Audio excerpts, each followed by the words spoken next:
महाराष्ट्रातील लाडक्या बहिणींच्या सन्मानासाठी महाराष्ट्र राज्याचा लाडका देवाभाऊ अर्थात लोकप्रिय आणि अभ्यासू मुख्यमंत्री देवेंद्र फडणवीस यांनी अनेक योजना सुरू केल्यात। या योजनांमुळे घराघरात महिलांचा सन्मान झाला आहे। व्यवसाय करण्यासाठी महिलांचं आत्मबळ वाढलंय।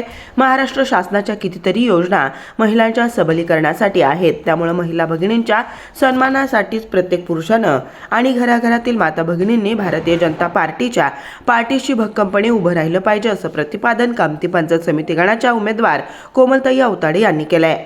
कोरवली तालुका मोहोळ येथे आजच्या प्रचाराचा शुभारंभ करतेवेळी त्या बोलत होत्या। यावेळी सोलापूर जिल्हा दूध संघाचे उपाध्यक्ष दीपक माळी, अंकुश अवताडे, पंचायत समिती गणाच्या उमेदवार कोमल अवताडे, संजय तीर्थे, अक्षय मालगुंडे, अविनाश गायकवाड, दत्तात्रय भीमदे, रामचंद्र कस्तुरे, शशिकांत पुजारी, महेश माळगोंडे, महासिद्धवाले, बबलू जाधव, संजय वाघमोडे, ओंकार होमकार, ज्योतिबा पवार, विठ्ठल माळी, राजाराम गायकवाड, केदार पाटील, संजय ननवणे, ज्ञानेश्वर अवताडे महाराज आदी उपस्थित होते।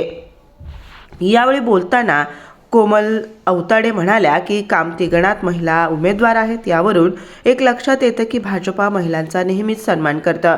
भारतीय जनता पार्टीच्या माध्यमातून गेल्या अनेक वर्षात अंकुश अवताडे यांनी अनेक समाजोपयोगी कामे केलेली आहेत।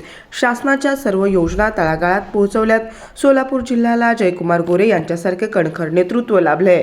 त्यामुळे कामती गणाचा सर्वांगीण विकास करण्यासाठी आपण भाजपच्या पाठीशी उभं राहावं, असं आवाहन त्यांनी केलंय। सीना नदीला भयंकर पूर आला होता। या पुरामध्ये शेकडो एकर शेती पाण्याखाली गेली, अनेक घरं उद्ध्वस्त झाली। यावेळी या आमच्या भागातील लोकांच्या जनतेसाठी सिनाई परिवार मदतीला धावून आला। आम्ही प्रचार करत असताना घरोघरी आम्हाला लोकच ही आठवण करून देत आहेत।